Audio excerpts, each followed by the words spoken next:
So it wasn't about going faster, but it was about being smarter and more in sync across the entire life cycle. Welcome to the Tech Savvy Recruiter, the podcast for recruitment and staffing agency owners keen to explore the tech innovations reshaping our industry. I'm Andrew Roger from RecMate.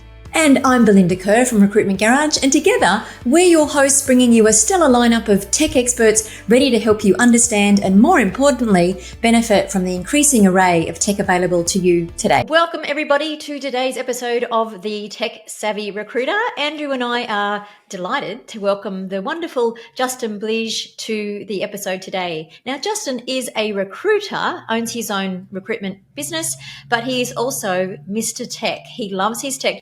I've known Justin for a while and I know how much he loves his tech, so much so that he spent a weekend, a month or so ago, pulling all of his tech together and integrating it into one system that's really flowing beautifully for him. So I came across the post and I thought, I might have some listeners that might be interested in what Justin got up to. So Justin's going to share with us today exactly how he did that. So welcome, Justin. It's lovely to have you. Thank you, Belinda. Thank you, Andrew. It's amazing intro. Thank you for that. Speechless. Anything you'd like to add? No, I think you actually hit the nail on the head perfectly well. I thought that was fantastic. Very excited for this one. So Justin, you integrated your tech stack in one weekend. What were the main reasons that prompted you to do it? I'm assuming it wasn't just about saving time. Yeah, saving time was definitely part of it. That was a real driver. But I think the biggest driver for me was precision and control over the data. Within that has been completely fragmented across so many different tools that I've been using. I run GTM Digital, as you know. It's a niche recruitment company. You know, we focus on placing high-performing go-to-market talent in SaaS and tech. And, you know, there's lots of competition out there. You know, there is an onus that we need to be able to move fast. And I'd hit a point where my workflow was so fragmented.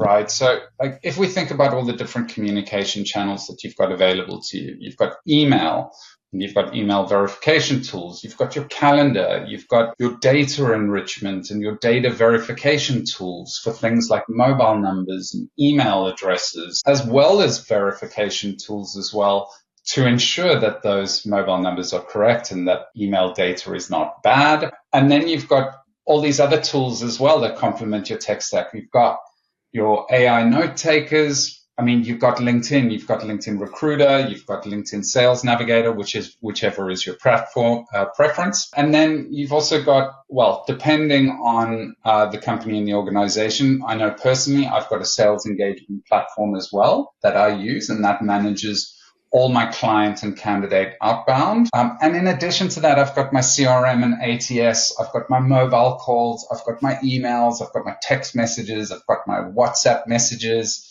you know, and like, whoa, you know, none of it is talking to each other at the moment because you're using so many different tools which specialize in one area of what I've just mentioned, but they're all disconnected from each other. So what I really needed was one connected system that, you know, is in control of managing data hygiene and worked the way that I worked. So not some out of the box solution, but a lean, custom built stack that could scale with me, you know, and my business as well, you know, automate the manual grunt work, like actually feel like an extension of how I sell and how I recruit. So it wasn't about going faster, but it was about being smarter and more in sync across the entire life cycle. And yeah, that has been a conundrum for me for over 2 years now, testing hundreds and hundreds and hundreds of different tools out there. As you know, Belinda,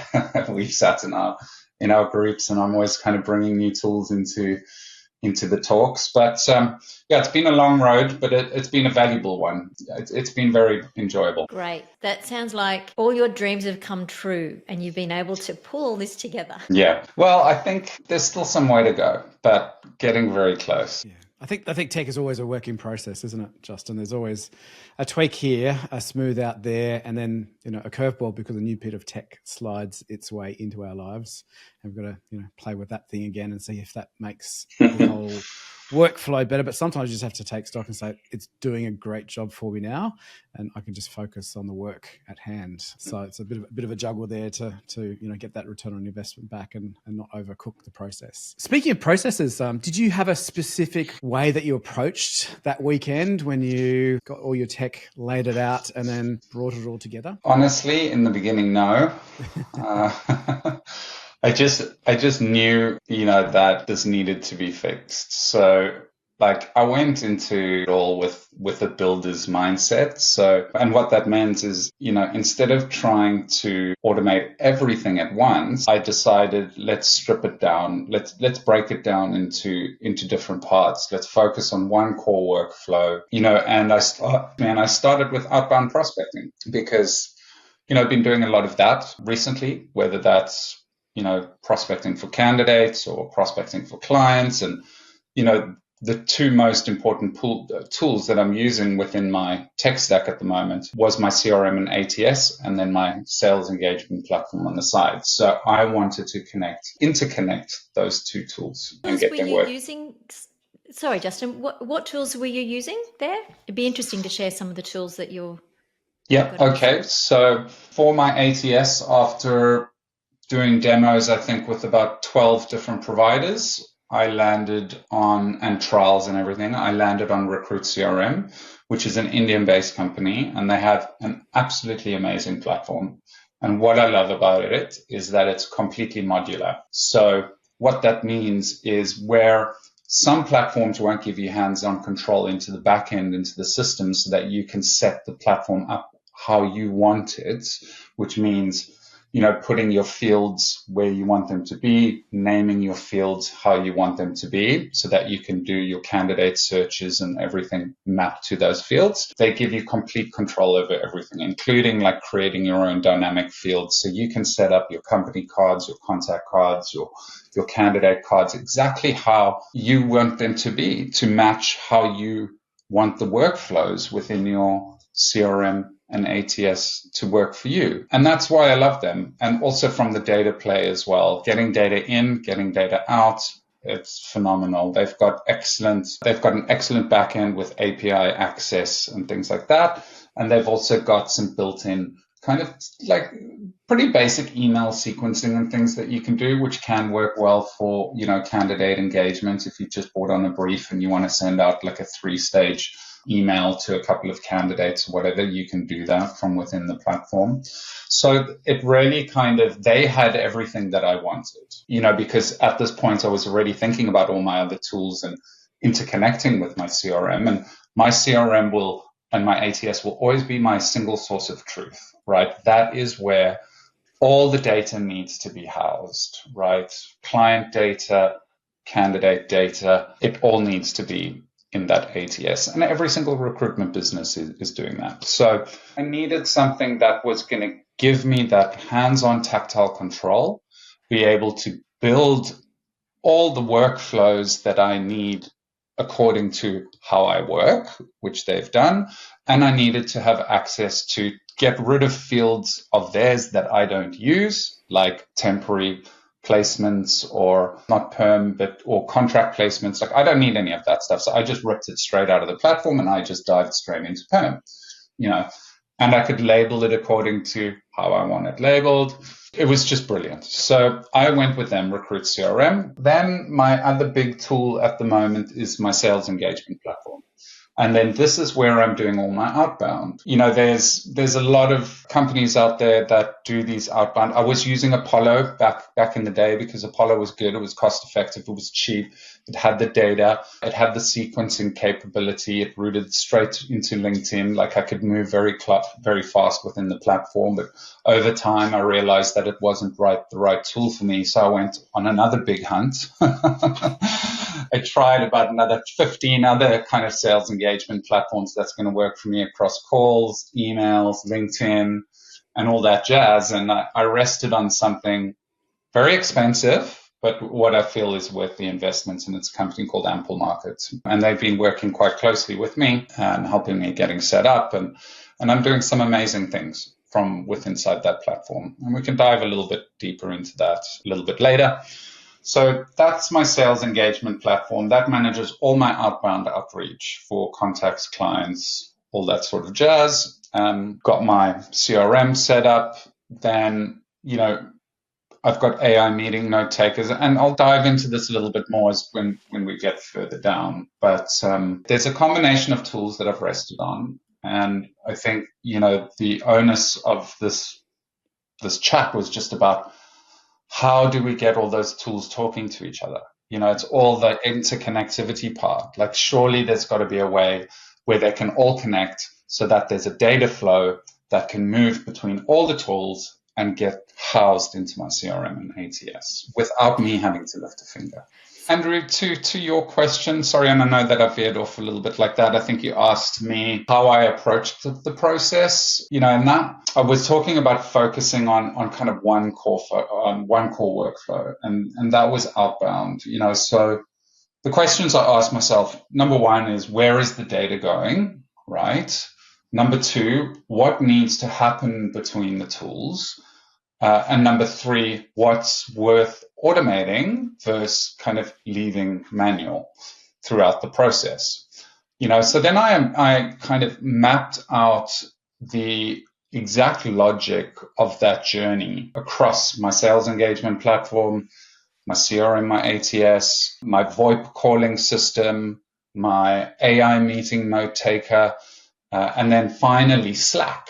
So I broke it into tiny building blocks and just started stitching it together using these automation tools that you can use. I started with Zapier, didn't feel that Zapier was right for me, wasn't giving me what I needed. So I moved over to Make. And bearing in mind, I've never used these tools before. So I was just kind of sitting there with ChatGPT and just learning things as I went. It's fantastic. I love learning. And I was using webhooks. Now, if I did it again, I'd probably spend more time upfront. So naming and documenting all the different modules properly that you get, because, these workflows can get pretty convoluted pretty fast, and you start forgetting, like, what did I do here? What's that one doing? So you can get a little bit lost in the matrix of it all, because it looks like a little bit of a matrix, to be fair. And when it's like, you can get to like 20, 30, 40 steps deep, tracking issues without clean, like, naming conventions is a bit of a killer. So always build for error handling early. It's a lifesaver when kind of things go sideways. And did you land on Make, Justin? Is that where you are now? Interestingly, I went from Zapier to Make, and then I went back from Make to Zapier. So I've landed on Zapier now, and it's all working. It's all working. There's just one or two teething little problems that I'm trying to iron out, but I think I'll get there. Okay, brilliant. And was there a main reason that you moved back to Zapier from? Yes, there was. Inside Make, what I realized is that you need actual apps and to do it. And nobody had actually made a Recruit CRM app. One person had made the app, but the app wasn't made by the Recruit CRM business itself. It was a third party. And it was the same with Ample Market. So the apps that I was using and the connectors that they gave me didn't have everything that I needed. So what I then had to do is revert back to using what they call HTTP modules.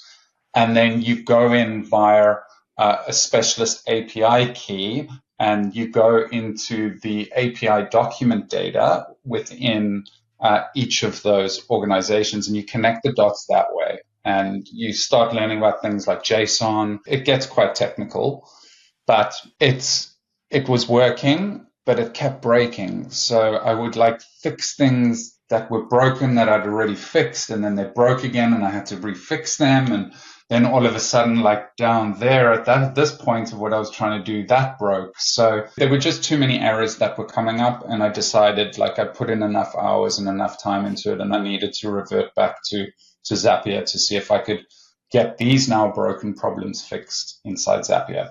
And I did. So I figured out Zapier. I feel like with the tools that I'm using, the connection points that they had were better for me, and they were a lot more stable. Right. Okay. Makes sense. Sorry if I'm getting too technical. No. Please just stop me. No, what you're talking about is fascinating, Justin. I'm sitting here going, in awe of what you've done. So there's a lot in that, Justin, and obviously you're very, you know, as we've already said, you're very technically minded. But what was the hardest part of this integration? You've sort of touched on a few things, but I guess if you think of it from the perspective of now knowing what you know, looking back at it, what were the hardest things? So I think would have to definitely be the fact that I'd never used these platforms before, and I was starting from a standing start. And I love that challenge with tech because I'm very passionate about tech. You'll see it on my LinkedIn bio and profile. You know, and I love solving these challenges with technology, you know, and finding solutions from difficult scenarios. But I found like definitely the data mapping between the tools was incredibly hard. Like different tools or different platforms store and label things differently and in total different ways. So something even as simple as a company name might be structured differently in Ample Market versus Recruit CRM. And if the naming is off and you're trying to connect the two names and you spell it wrong, or if you've got company when it should be company name, it's not going to connect between the platforms because one platform is saying it has to be labeled this way. The other platform is saying this is how it needs to be labeled. If there's a mismatch there, then the data is not going to go through. So even when things like technically integrate, it breaks if the logic isn't watertight. So that's number one. Number two, also debugging was a big one for me. Like I mentioned earlier, like I was breaking things, fixing things, they were breaking again, didn't understand why. You know, I was pulling my hair out. I'm still surprised I've got my hair, but you know, so debugging why a search module pulls blank data when it worked 5 minutes ago, that's soul crushing. You know, so you've got to love JSON by the end of this, or you'll lose your mind. And working with Make, trying to get it to work, like I relate to that. So I think those have been the two toughest things. It sounds like a lot of work outside of your core recruitment day. Now, you spent a weekend doing this, so you had a bit of spare time up your sleeve. How do you think average Joe or average Jane recruiter would fare doing what you did over that weekend period? You have to be ready for it. You have to have some form of technical proficiency. But the beautiful thing is average Jane and average Joe can do this. And I'll tell you exactly how they do it. They do it working with ChatGPT. That's it. If like I worked with ChatGPT on this, and you know, I would never have been able to do this. You know, before ChatGPT, people have been paying thousands and thousands of dollars via agencies to do these sorts of things for clients, right? But now, you know, with these learning language models advancing so rapidly today, ChatGPT was like my bestie doing this. We were working on it together. Any problems I had, I took screenshots, I fed it to ChatGPT. ChatGPT was like, JB, I see exactly where the problem is. Let's go down this route. Let's take this path. Try this. Try that. Boom. It works. Absolutely brilliant. But for average Jane, that would be my advice. Like use ChatGPT to help you guide you through what you're trying to achieve. And, you know, a good place to start is actually to just talk to ChatGPT and say, hey, ChatGPT, this is what I'm trying to do within my business right now. You know, it's an automation problem. I'm trying to connect the dots between two of my platforms. I want to use a middleware tool, something like Zapier or Make or N8N. And this is what I'm trying to achieve. Can you help me lay out a process and a plan so that we can kickstart this project? And it'll do it.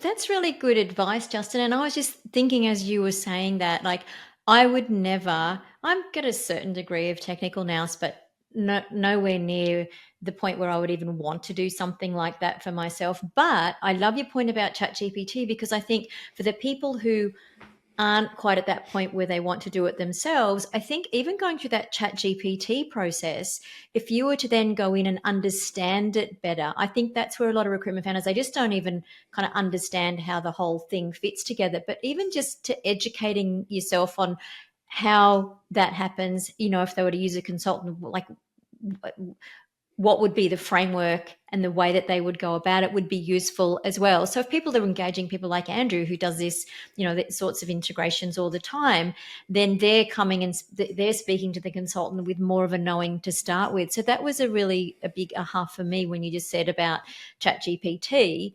because I know that's where people get lost. They just don't even know where to start and how to understand that whole piece of automation, regardless of whether or not they're going to be doing it themselves. Totally agree. Totally agree 100% with everything you just said. And, you know, you can go a step further with ChatGPT, because if it still starts spilling out, you know, complex language to you that's throwing you off and you don't understand, you just follow it up with this and you go, hey, ChatGPT, I'm a little bit junior at this. Can you please explain this to me like I'm a 17-year-old? And then all of a sudden, he puts it in language that you are like, I know exactly what he's talking about now. I can follow him. Well, of course, the irony here is the 17-year-old can probably do it. Exactly. Yeah, yeah, you know, I don't want to give away my age too much, but I'm turning into a little bit of an oldie now. So, you know, the reliance on technology is, yeah, it's helping. Yeah. I was just thinking, I saw something the other day where that old adage around AI is not going to take your job, somebody using AI will. And this person was saying, well, I don't think that's exactly true. I think AI is actually going to take some of our jobs out there. So, and she gave the example of the travel agent. Okay. So I don't know how many trips you've been on over the last 10 years, maybe. I'm sure very few of those would have been via a travel agent or a traditional travel agent service. Yeah, in the past, for sure. Yeah.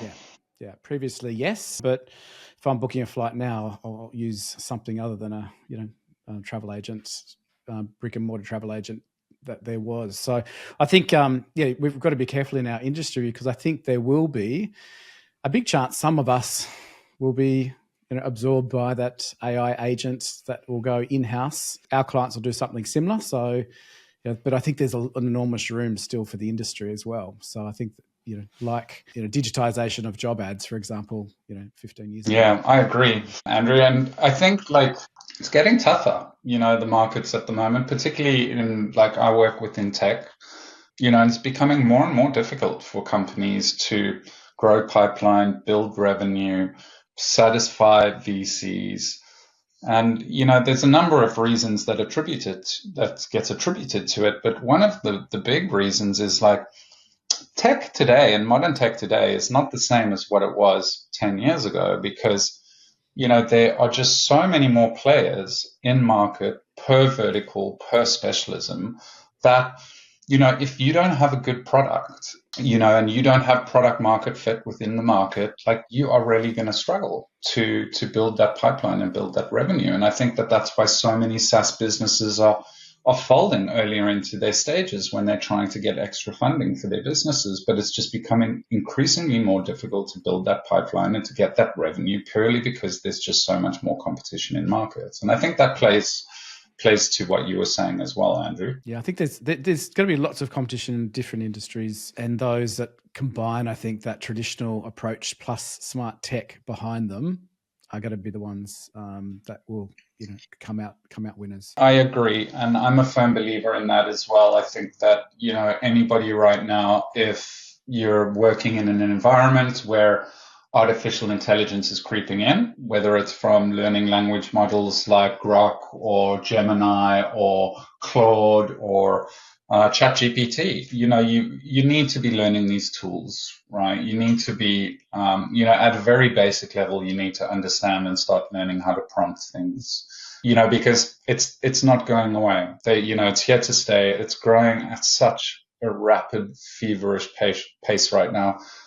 I don't even know what it's going to look like in the next 2 years. The change is going to be astronomical, and I read something the other day. I was listening to a podcast, and they said, they said AI is doubling in capability every 3 months. And that means that roughly in the next 5 years, it will be 1 million times more powerful than it is today. And I was just like, I get my head around that.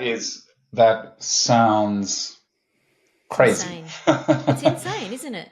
Yeah, it sounds crazy. But you know what? To look back in 5 years' time to see where everything's up to, because I think we do have a window of time. And to your point, Justin, you need to become fluent in this stuff. And the way that you approached your weekends was you had your sidekick ChatGPT there teaching you, being your guardian angel. We need to approach it the same way. If some of the terms that the listeners are hearing today are not familiar, do exactly what Justin did and ask ChatGPT in your niche, in your speciality, what AI tools should I be across? And, you can build your own little course that way using ChatGPT. To Justin's point, if it's too technical, get it to speak like you're an 8-year-old or a 17-year-old in that language there. Justin's a great example of somebody who's just gone, I know a certain amount. I know what I want the outcome to be. Yeah. I'm not really sure how to do it in full, and I'm just going to throw myself in. And just during that process, Justin, you'd have learnt so much more that obviously you wouldn't know if you hadn't gone down that path, whether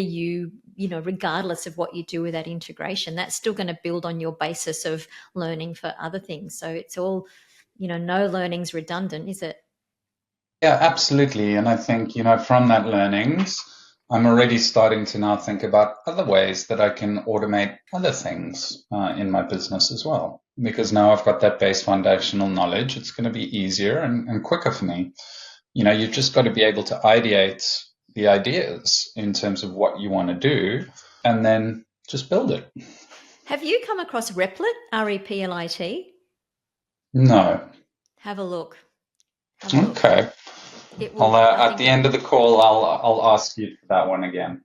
Yeah. Okay. Replit. Okay. It'll do a lot of things, but it's just like things like, building websites in minutes, although it's kind of down that genre, and so much more. I had a bit of a play with it and my mind was blown. It was ahead of what I needed, but it was more just out of interest. But I think for someone like you or anyone who's really looking for cutting edge AI capability, yeah, it's a good one to check out. Amazing. I will. Yeah, speaking of tools, I think a couple of the listeners might be sitting back thinking, what was the final outcome for Justin? Can you give us a bit of a rundown on what that tool stack looks like for your final all integrated stack and how it all's playing together now? Yeah, absolutely. Look, I'm happy to share. If people want to have a look at those tools, invest in those tools, then great, because, tools are fantastic for one thing. They can give you what you need, but you have to know how to use them, in order to really reap the rewards from it. And it's the same with outbound and messaging where, people are struggling to pick up clients at the moment and they're like, but I'm doing all the right things. I'm sending the emails, I'm making my calls. I'm doing all the right things that my manager's asking me to do. But if you don't have the right messaging, then it's probably going to land on deaf ears. And I think, working with tools is the same thing. So in terms of my tech stack, this is what it looks like.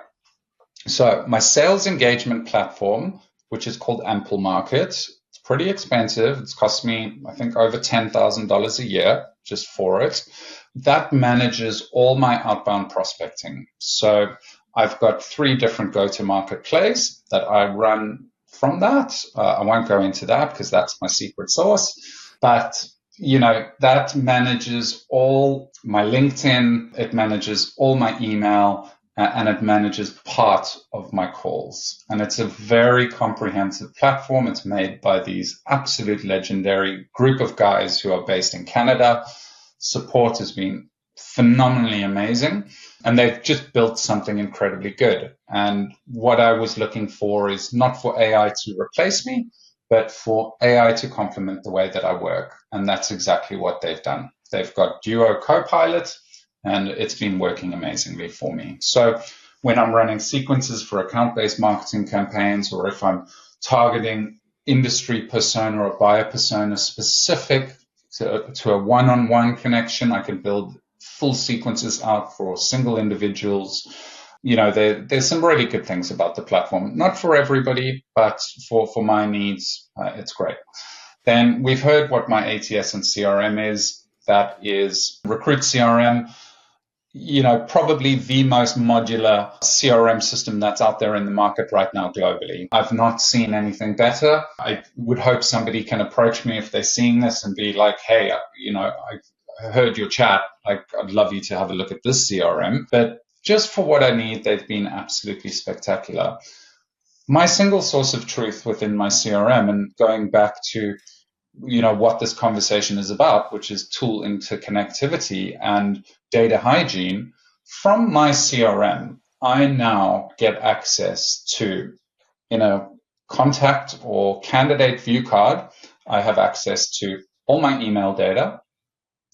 I have access to all my note data, which is, I've got them categorized between what that data looks like. Is it LinkedIn outbound? Is it LinkedIn inbound? Whatever it may be. Is it cold calls, etc.? I've got note data. Then from there, I've got a connector into LinkedIn as well, so that all the information that is traveling through between myself and a contact or myself and a candidate, I can access all that information from my CRM and from my database. So any videos that I've been prospecting to candidates, any voice notes that I've been prospecting to candidates, any written DM messages that I've been prospecting to candidates, I've got that all stored in my CRM. So, I have that right now. And then any calls as well. So when you're picking up the phone and you're making a call, like those calls are all recorded for me. And what happens is that call, the transcript of that call will, as soon as the phone hangs up, will route into my AI note-taking tool. My AI note-taking tool will digest and break down that call for me based on the call type. So I've set up call types for sales director meetings, account executives meetings, BDR meetings, job intake forms, reference check forms, BDR hire interviews, client meetings, the works. So I've got all these different scripts that I've set up, and then I can plug the call through whatever script it is, and it'll output only the data that I've told it I want, and it'll put it straight into my CRM. So every single call that I make, without lifting a finger, that data comes into my CRM exactly how I want it to be presented. So, and all of this is done automatically for me, so I don't now have to leave my CRM.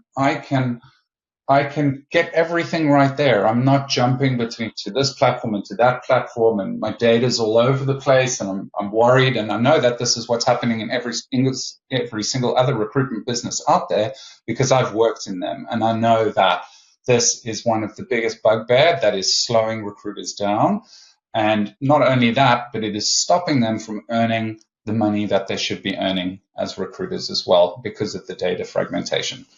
And it seems like something that nobody is really solving at the moment. So we've got people like Andrew who go out and consult and help people to do this, but it doesn't seem like, maybe I'm wrong, but it doesn't seem like there's any tools, higher level, because you've gone and sort of built this yourself. Well, I guess the next stage is some sort of tool that has more input and helps you do this at a more individual level without having to go through all the processes that you did, Justin. So in space is like thinking out into the future, let's just click a few buttons and actually do exactly what you did, or having AI, automate what you automated, if that makes sense. Yeah, 100%. And, I've got a story on it, and it was really, really interesting. Let's backtrack a bit. So first part of the story is I started recruiting, and I'm really giving away my age now. It was in London. It was back in the day. It was like 2007 or something like that.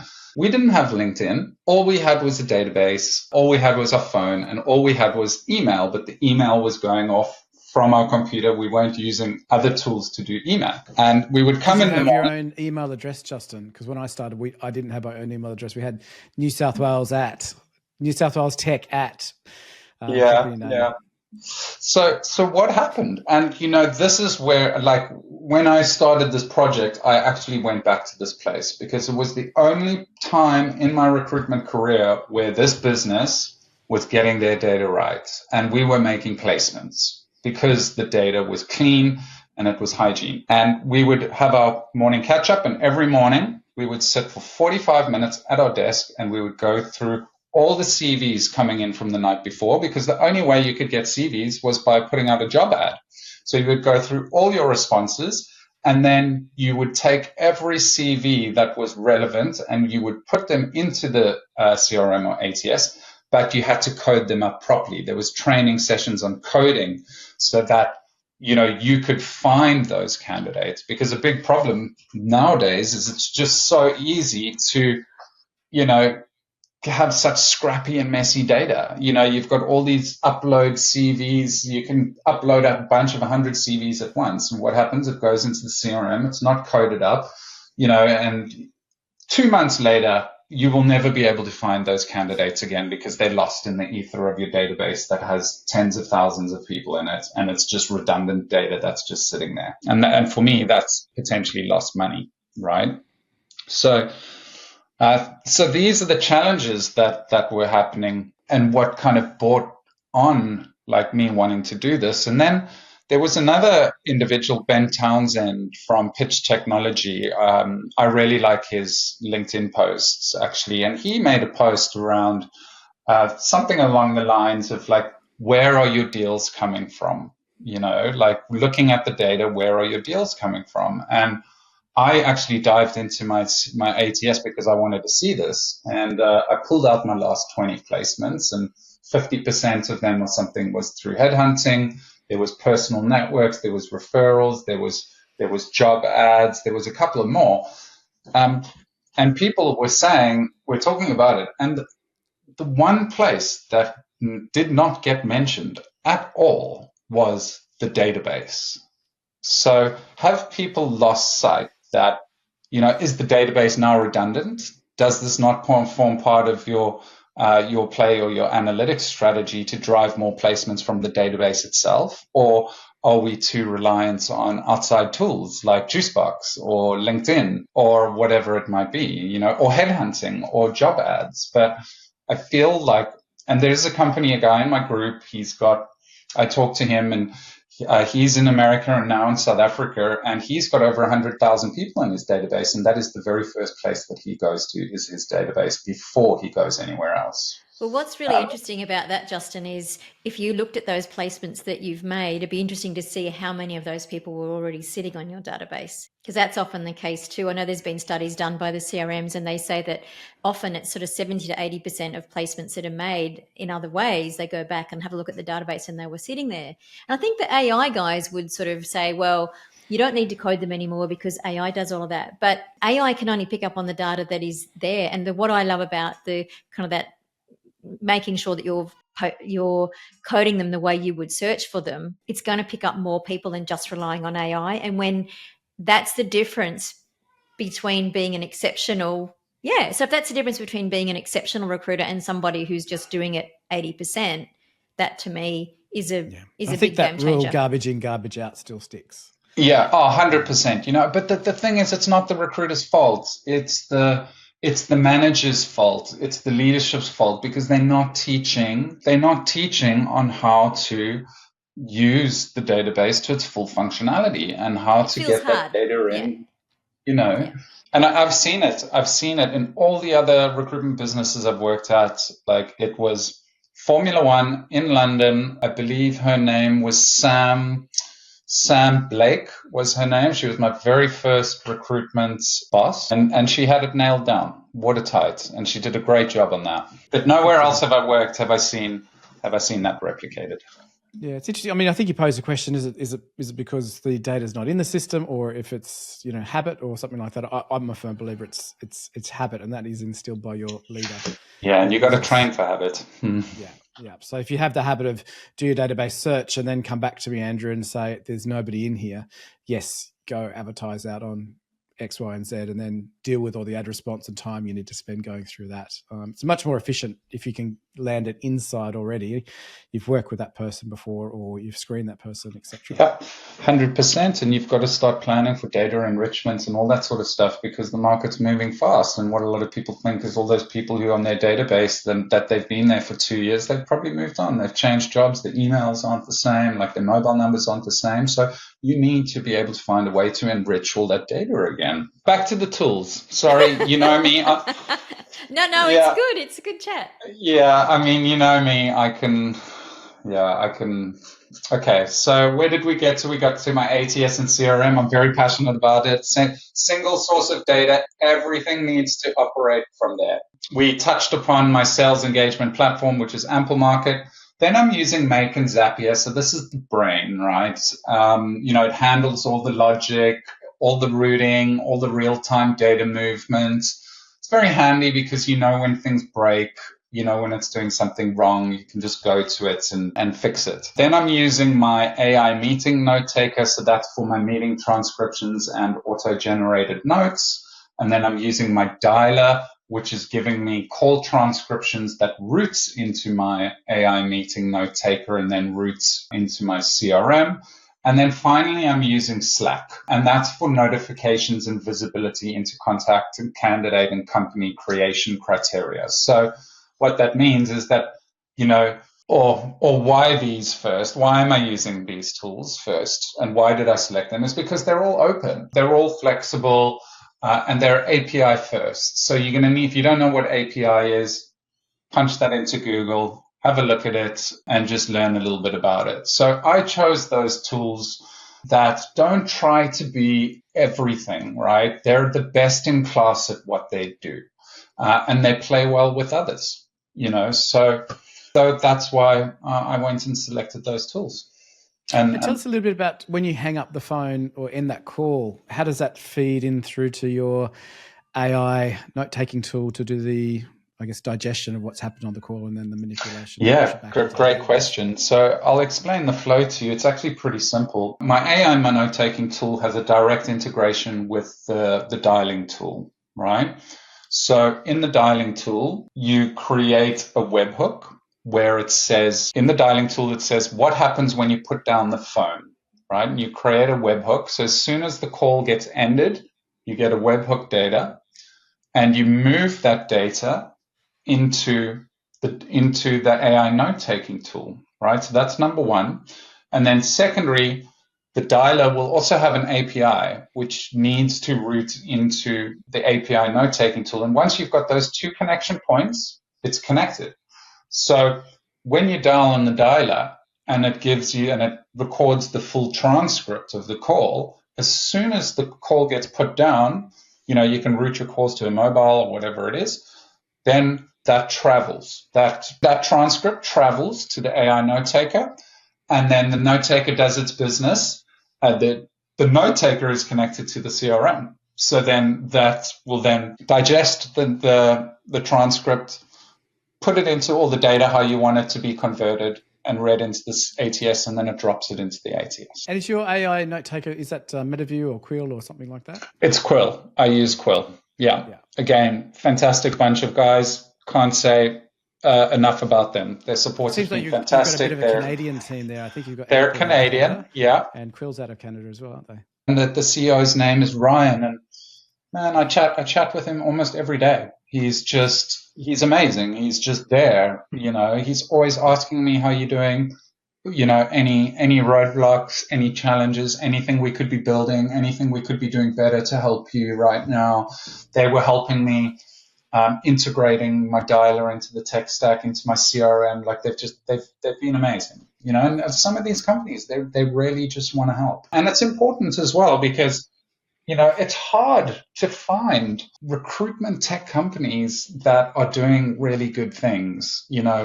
I look at people who use HubSpot or use Salesforce, and I am just like the biggest, most jealous person on the world, right?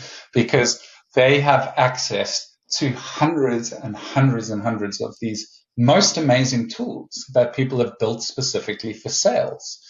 But then you get to recruitment, and that pool is so much smaller, like so much smaller. And I get it, we're not as big a market as SaaS sales, and there's more money on the sales side. But people like Quill, they're building for us. They're building for us recruiters, and I will support that any day. I think that's so true, Justin. I think what you'll see in the next year or two, Andrew and I have spoken about this, is it's been a little bit like the Wild West, and people have been coming up with ideas. But I think now there's a bit of a pruning happening, and the good products, like you've just mentioned, are rising to the top. And of course, the others will either be bought up or fall away.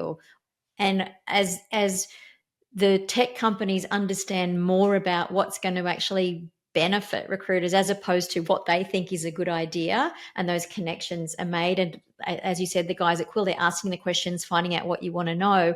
That's going to be the game-changing tech. So I'm really excited to see what comes up in the next year or two as the market kind of goes into its next stage, if you like. We were talking to Lauren Jones yesterday, who she came in and did a session with us, and Lauren works very closely with companies in the States, does a very similar thing to what Andrew does, but helps them, with tech and integrating all those sorts of things. And she was talking about how many companies have all in the last 12, 18 months have started and fallen away, and how we need to be, as recruitment founders, just be very careful about what you're putting in your business and support those companies like Quill, who are doing amazing things and who are showing an interest in working with the industry and making sure that the products have the market fit is there. So I really take your point on that. And that's one of the reasons Roger and I started the Tech Savvy Recruiter, because we wanted to try and bridge that gap and give the techie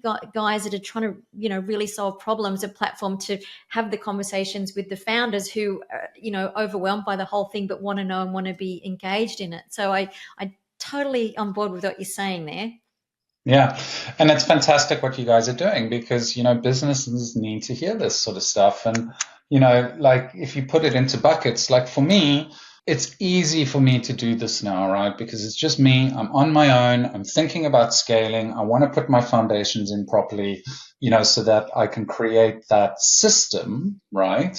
That's going to be scalable as my business scales. And then I can grow with the system. Whereas when you've got businesses who are very established, like if you think about like a Robert Walters or whatever it is, who's got thousands of recruiters, like how do you change a broken system in a company like that?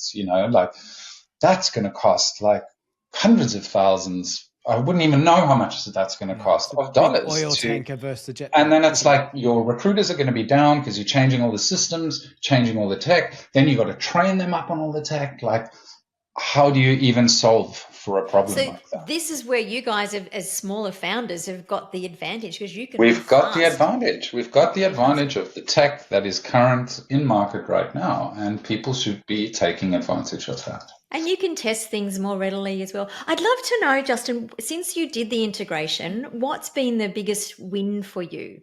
Oh, yeah, hands down, the confidence. I think it's the confidence that like every contact or candidate I engage is being tracked and enriched properly. So definitely no more jumping like between the platforms to access kind of up-to-date data.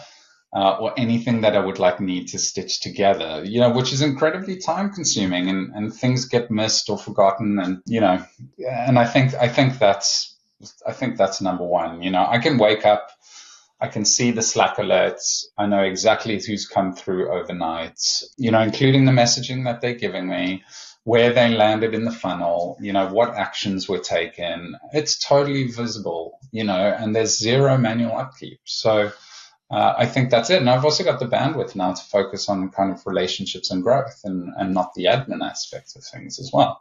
Yeah. They're three amazing benefits, aren't they? I love what you said about the confidence, like knowing that you're catching everything. So what that ultimately means is you're not leaving money on the table by having sloppy processes. I'm not to, that's for sure. Doing my best not to let that happen. I don't think there's a chance. In everything that we've just run through, Justin, I don't think anyone's getting through. Anyone's going to fall out. Yeah, I've got a pretty tight system. I'm not going to lie. Yeah. Amazing. With, I guess, your tech stack in mind and the way you've integrated it all, if somebody is watching this session and thinks, I'd like to give this a crack, what advice would you give them, Justin? I learned all the tools from myself from scratch. It's a process. It's time consuming. So I think my advice would be start small, pick one process you do every day that drains your time, build that automation first, and with that automation, you're going to be using modules. So keep your modules clean, name everything clearly, test every branch of what you're building in isolation of each other, because that's going to tell you if things will work. Then also, and this might be a foreign concept to a lot of people who might be watching this, but be ready to debug. Okay, so these platforms are powerful, but they're literal. So if one variable breaks, everything downstream does too. But, just don't panic, just backtrack. And honestly, don't be afraid to partner with AI. I leaned on ChatGPT heavily to map logic, troubleshoot errors, and sanity check my flows. So it was like having a co-pilot the whole weekend. But yeah, I mean, my final thoughts on all of this is that, and what I've been building is that, recruitment isn't just about people anymore. It's also very much about systems, with the way that technology plays into our businesses these days. And, if you can't connect, or rather, if you can connect the dots between your tools, your workflow, and your market, you're not just saving time. You're actually building a machine that scales with you. And that couldn't be more important right now, and where we all suffer from kind of tool overload. I know that I've suffered massively with tool overload. I got to a point in my business where I didn't know what to do. And this is why I came to this point, because I just got to that point where I was getting anxious because I didn't know where all my data was, and it was all over the place. And when I was prepping for calls or client calls or meetings and trying to pull it from like 15 different angles, it's just didn't work for me. I think you're not alone there, Justin. I think a lot of us in this world are feeling a bit of overload when you think of how many subscriptions we've got for stuff. And it's overwhelm as well. It's not just overload, it's overwhelm, and I know that there's going to be a lot of junior reps out there who are feeling the overwhelm. They're coming in and maybe, their call logs aren't being managed effectively. Like maybe they're waking up in the morning and they've got far too many calls. They don't know where they're supposed to start. Like you need to get rid of those bottlenecks so that those staff in your business, they can perform at their optimal. Amazing conversation, Justin. I think there were so many little nuggets of wisdom throughout. And I guess if you're listening to this and you're feeling a little bit overwhelmed and thinking, look, I don't have that technical capability that Justin has, that's okay. Meet yourself where you're at. And as Justin says, just take one thing and look at how you can use AI or tech or integrate that in some way within your capability. Use ChatGPT, as Justin said. But I think sometimes we start off and the information does overload us. But when you start to just pull out the bits that are of value to you, you're still ahead. And the overwhelm, don't worry about the overwhelm. Just focus on what you can actually get out of it. Justin, I know that you're already so highly regarded by your clients and you do so much good work with them, but this obviously enables you to take that to another level. So that's exciting to see where you go from here with this, and it doesn't stop, does it? There's always going to be new integrations and, business is going to look different again. So much technology is being built right now in AI. There's so much going on that we don't know about right now, and it's coming. Sounds like a movie trailer, doesn't it? It does, doesn't it? But thank you so much for coming and sharing. I mean, all this came about because we're obviously connected and, we're doing some other stuff together. But I saw your blog and I was like, I think that our listeners would love to hear what you've been up to.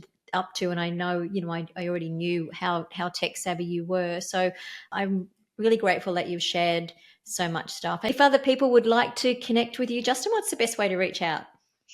Yeah, I think DM me on LinkedIn is probably the best way. You can just find me at Justin Blij. Let's open up chats on LinkedIn. It's where all us recruiters tend to hang out anyway. So let's meet where we all are. Amazing. Thank you so much for coming on, Justin.